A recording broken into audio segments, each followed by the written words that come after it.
The third anniversary for Mario Kart Tour is rolling in. Thank you all for joining me. In today's video, I'll be taking a look at the trailer showing what's going to be available in the pipes for that anniversary tour. And then we're also going to take a look at the Mii Racing Suit trailer to get an idea of what the special skills like that are going to be. And our first little glimpse of what the first tour in October will look like that will introduce battles into Mario Kart Tour. And then after we take a look at those trailers, I'm going to fire off a bunch of token shop pipes. We can fire them all in today's episode. So if that sounds good with all of you, please show your support with the channel by leaving a like on this video and subscribing. Thank you so much for that support. All right, let's go right into the preview here. It's the third anniversary and it's also the third variant of Sydney. We haven't been able to travel on this section of the map yet. So this will open up brand new routes to us.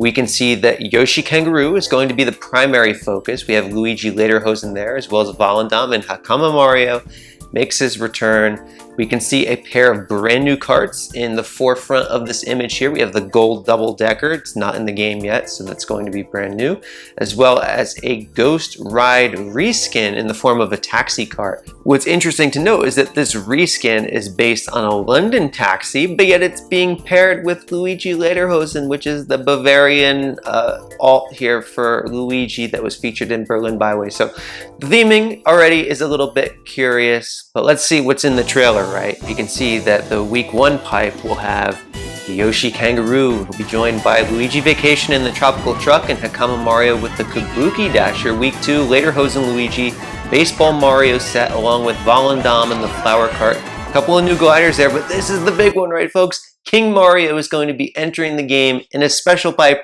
How in the world will this not be Coinbox, right? Look at that standard pipe frame with the gold coloration. I think we could be cruising for a bruising with another bottomless pit non-spotlight coin box debut to send off the Mario Kart Tour Gacha in one final bang. Oh my goodness. And then if we roll the footage, we can see that the Peach special pipe, or I should say really the Princess special pipe, because there is the Daisy Farmer in there. We have Yukata Peach, Peach Kimono, and Happy Peach. Only 4 drivers are shown in this frame, whereas in the Mario special pipe, we see that there's 5 drivers. So, you know, will the rates not correspond to one another? And if they both have the same high-end percentage, will your odds just be better on the Princess pipe compared to the Mario pipe, which could further facilitate the bottomless pit aspect if in fact these don't have spotlights? Of course, the possibility is always that the King Mario could be a spotlight. We'll have to wait and see. It feels like the natural progression of things would be not to have a spotlight with that. And as for the courses that we'll be having in this tour, along with the brand new Sydney Sprint 3, we also have Berlin Byways 3, a brand new course, as well as Amsterdam Drift 2 RT, and the return of Tokyo Blur 1 RT. Could Diddy Kong see a ranked appearance? I don't know. That would be really exciting, honestly. But, you know, there are other options that could be middle shelf boosted, depending upon if that's even a course that will be in ranked mode. We often see the scenario play out where the non-new courses that are shown in the trailer aren't actually in the ranked cups for that given tour, that they're just in one of the other cups for the all-cup ranking. So let's head over now to the Mii Racing Suit trailer and take a look at what will be available here. All right, so this is a white Mii Racing Suit, not a platinum Mii Racing Suit, which I was expecting, since they're not going to be increasing tier in this tour. And for the Castle Mii Racing Suit, it is the Bob-omb Cannon. What do you know? I can get skill predictions right after all, right? The white Mii Racing Suit will be triple mushroom on that. And here we go. That's wave 15. What's the preview now for wave 16 and battle mode? Oh, just a green Mii Racing Suit recolor. How anticlimactic is that? That gives us no tell on what kind of course offerings will be available in that, as well as what potential character treatment could we see in that tour, right? The skill on that, seeing as though the red Mii Racing Suit is just mushroom cannon, now the white Mii Racing Suit is triple mushrooms. In all likelihood, factoring in the battle mode will be making its entrance into Mario Kart Tour. Expect to see triple green shells on that. quite a good skill for that kind of an environment, and I think that's what we're going to see there. So let's go over into the token shop pipe, see what kind of luck we can manifest here. All right. Oh, pretty soon these will be the only pipes that we can fire, right? It's just going to be the next tour, and I know some folks have different perspectives on, you know, how should you use your rubies? Well, that's up to each of you individually in the audience. I would never tell any of you that you have to use them a specific way. I would strongly encourage you to hold on to them, or at least keep a small part of your savings available for the Spotlight Shop. That's the wave of the future. You know, the way how the game will be played moving forward will be through that shop. So whether or not the value there is equal to or greater or less than what has already been made available to us, if you want to succeed in the game moving forward, it's going to have to be through that framework. So why not have yourself a little bit of a savings and a buffer to navigate that in the early stages of its availability. And with that, we fire the first pipe here, and it's a greenie. We always like to start, you know, very quietly and then, you know, strike gold at the end, right? So a cart points cap up ticket. I think probably one of the most fascinating elements of this new Spotlight Shop, in addition to, we've already talked about, you know, how the pricing will go. I tend to think it will be on the fair side of how many rubies that's going to cost, because we have the blueprint here in the way of this Mii Racing Suit Shop lineup, right? And you might say, well, Kevin, the course coverage overall on these Mii Racing Suits, will just click on, you know, the ice cream Mii Racing Suit, for example. Like, that's kind of paltry value, right? And certainly, you know, some of the older ones, you know, we'll click on the Mario, which had, you know, quite a bit of favor given to it, but still, look, that's quite limited course value. The King Bob-omb one was one of the early winners, but that's what an early winner looks like. Still not up to snuff with your standard high end. So you could say, potentially, the cost could be more than 100 rubies. And I would say that is a fair prediction. Although, keep in mind that the base points of your standard high-end drivers will be lower than that of the Mii Racing Suits. And that limited course coverage is a balancing mechanism within the game to offset the points. And it's not even an equitable situation, right? Because if you are investing into the Miis, it is for that greater scoring potential, and you're not seeing a full return on your ticket investment there as you would otherwise. But that confers with it a degree of premium access. Only accounts that have a lot of a capital injected into them can reasonably and responsibly pursue that kind of a playstyle, right? Like if you're free to play or gold pass only and you're investing into the Miis, you know, you're getting a lot of huge scoring power on a very small selection of courses, and that's going to increase the variance in your ranked group. So you're going to really crush it when you have that character in the limited selection that they're available, and then when you don't have that character in play, you're going to get really you're going to have the competition handed to you because of your recent scoring output with those other things. So you have to think about the entire landscape of this game when you make investments like that. So, and then of course, I am also expecting the carts and the gliders to be priced more reasonably. And some of the discussion that's out there is, you know, expectation that they could be more expensive because otherwise then everybody can just get the new character every tour. But the thing is, even if you can get the new character every tour, then you're not getting the new cart every tour and the new glider every tour, and you're going to have unbalanced inventory. Certainly it would be wise to favor having characters over that of carts and gliders, but that's still going to leave large gaps in your coverage. And then how would you expect to make up for that, right? Are you going to be purchasing packs? Well, that feeds into the Mario Kart economy, so they certainly wouldn't mind that. Certainly not as much as I mind those red point boost tickets, right?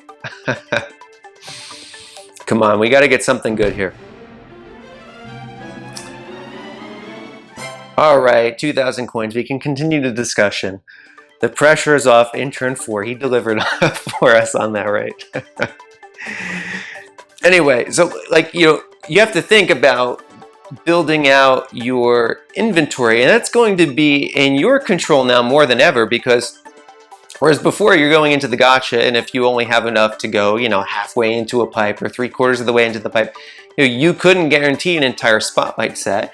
And now if you're getting these characters and their sets every tour, it's going to be at a point, remember, because it's not just one new set, but it's likely to be 2 sets and maybe even more than 2 sets of new items that we'll be seeing tour in and tour out. And what will that mean by the way of the rubies economy?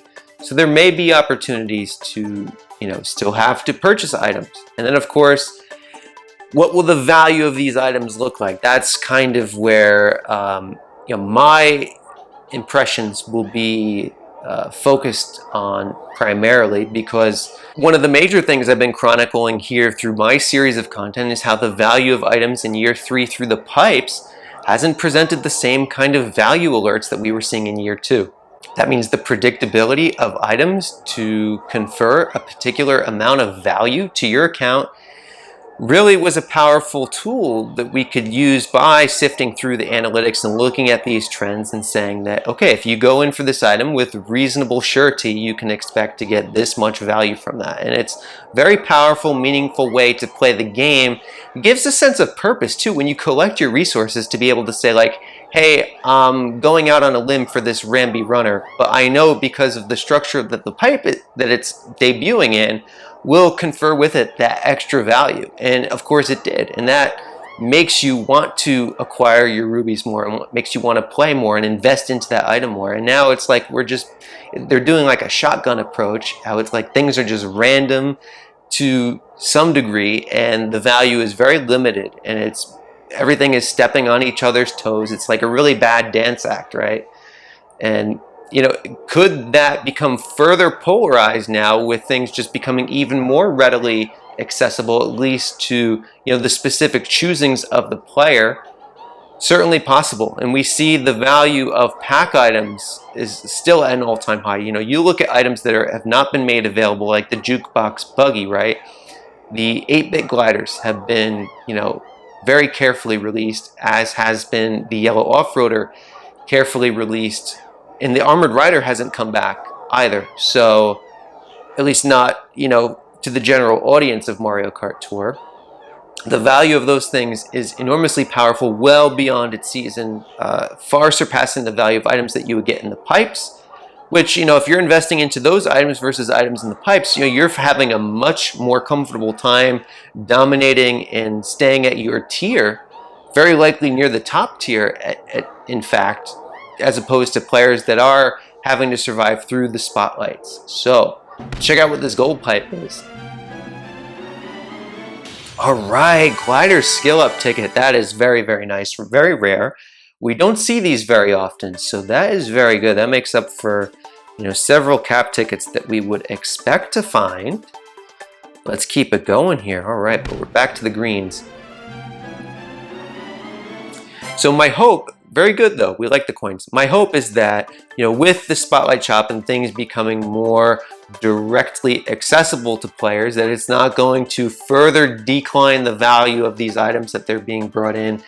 You know, especially like when they introduce a new character, you know, things like PD Piranha, we saw Charging Chuck, Kamek, you know, these all had very strong seasonal value. If the next set of new characters that they've used through this doesn't present the same or greater amount of value moving forward, then, you know, that's going to be a disappointing effect of the new system. But I don't think it's going to be that way, but it's certainly a possibility out there.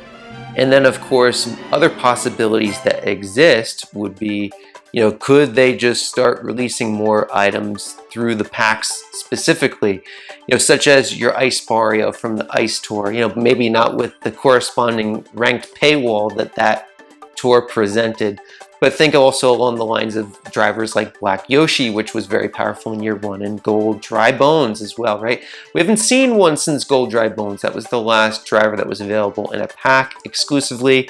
And then we also had King Boo Gold in Gold Pass as an exclusive driver to start off year 2. And then that was the last one that was seen exclusive to there. But they've continued on, of course, with Karts and Gliders making exclusive items there. That's really been the lifeblood. And particularly when it comes to the gliders, you know, I talk about things from the free-to-play side of things, but it has reverberations through the entire system, and that, you know, they really do set the paywall when it comes to the gliders.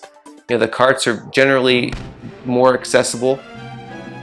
Obviously, there's variance to it, but we're hitting a little bit of a cold patch here. We're gonna have to power through these. All right.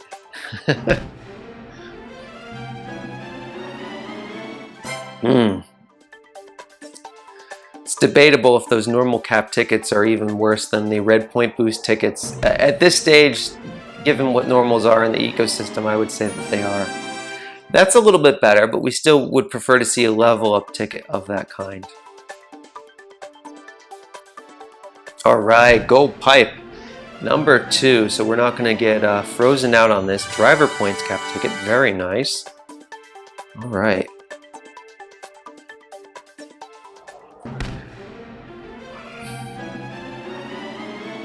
Wendy! So nice to see an actual character. There is something that is just so satisfying about seeing that, even if it's just a Wendy, right?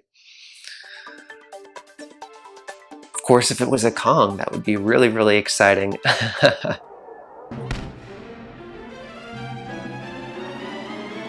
Ooh, the Cucumber, one of the best super carts in the game. Very, very nice. I like that.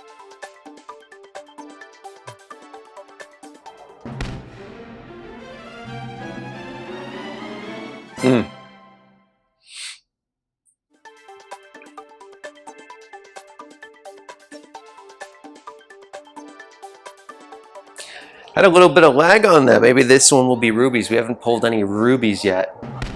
I don't eagle eye my totals before these things. I probably should though, but look at that. We predicted the rubies. I didn't even look at the total. All right, so we have 3 rubies breaking the bank, folks. We're gonna have to open up a new bank right next door.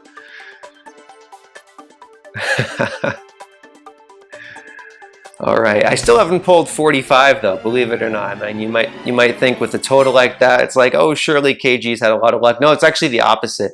I've had streaks of 50+ days of no rubies in, you know, today's challenge pipes.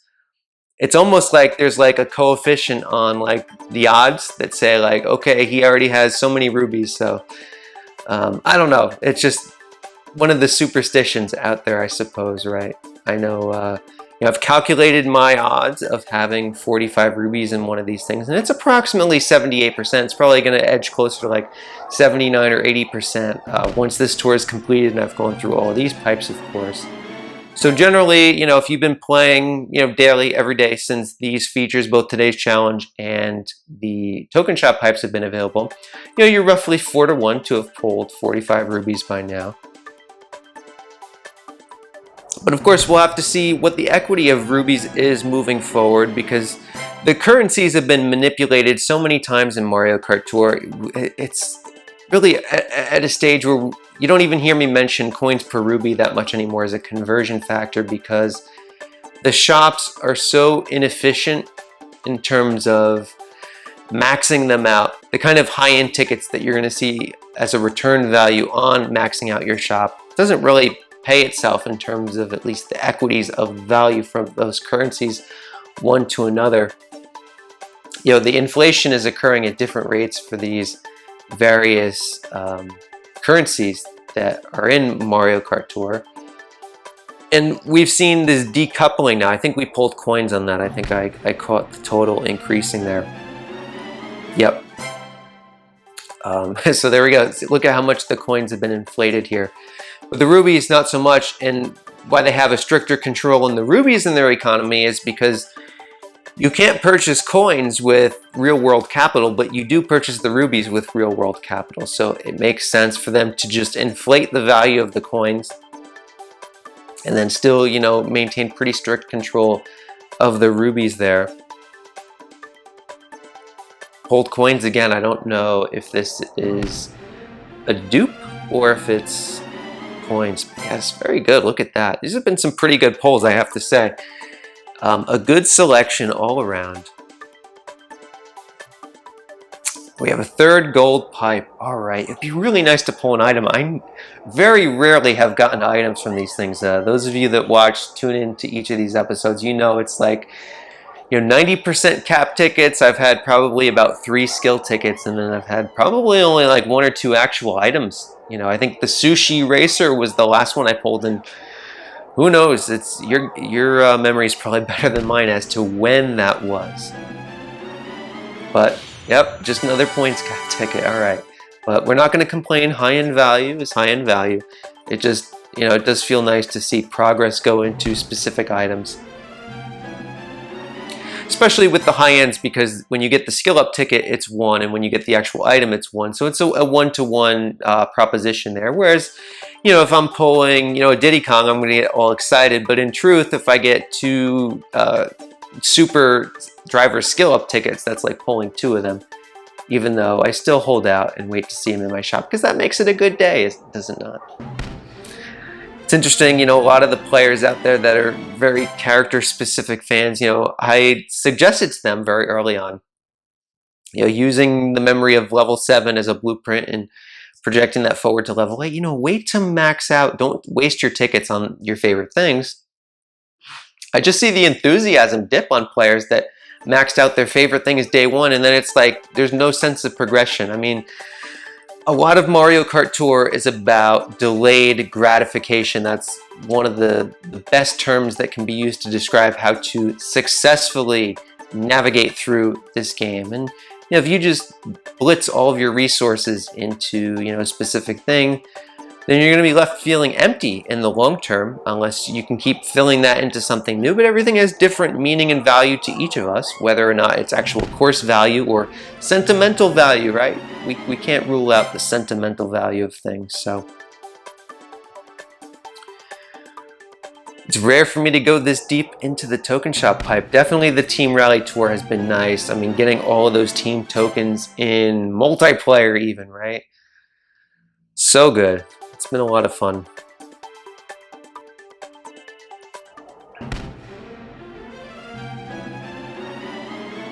Five item tickets. You only saw, I think it was 10 item tickets a little bit earlier.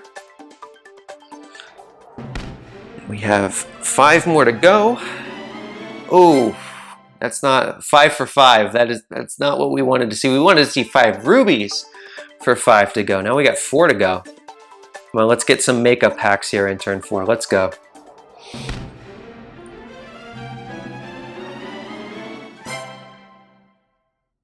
Hold on, I might need to give Isai a call. Reprimand intern 4 here. Need that lightning bolt luck, right? Come on. Here we go. 3 to go. Come on. Don't do me this way to finish it off. Fake green. There you go. There's the Isai. See, we were talking about this, right? How many times can we just take a step back, talk to them directly through the speaker? Thank you, intern 4. See, he's legitimately concerned that Isai could replace him, because Isai, he knows what he's doing when it comes to the RNG in this game. So, oh my goodness, that's a good way to end these last 2. Whatever, right? That's a good whatever pull right there. Pipe frame will be gold for that King Mario. How will that not be coin box, right? That will be the 6th coin box driver in the last 5 months.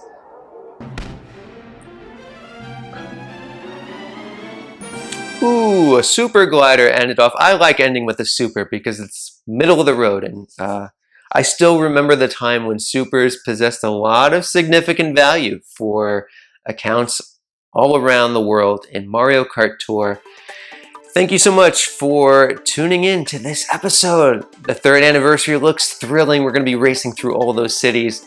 So exciting, and gives us a unique flavor from some of the areas where you may be listening to this video from. Let me know in the comments where you're at and what are your favorite city courses. And then beyond that, we have the entire game changing, and I'm so excited. I can't overstate it enough how excited I am just to see the economy and the potential. Potential is a word that we use so often when it comes to Mario Kart Tour, is it not? But I think that this might be a moment where Nintendo could be realizing that potential, because they did send out all those emails to the Nintendo accounts.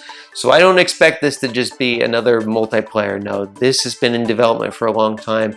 And I really want to see them reap the benefits from all that work and development they've put in. So those will be my final thoughts. I'll be seeing you all in the 3rd anniversary tour reaction. Take care, everybody.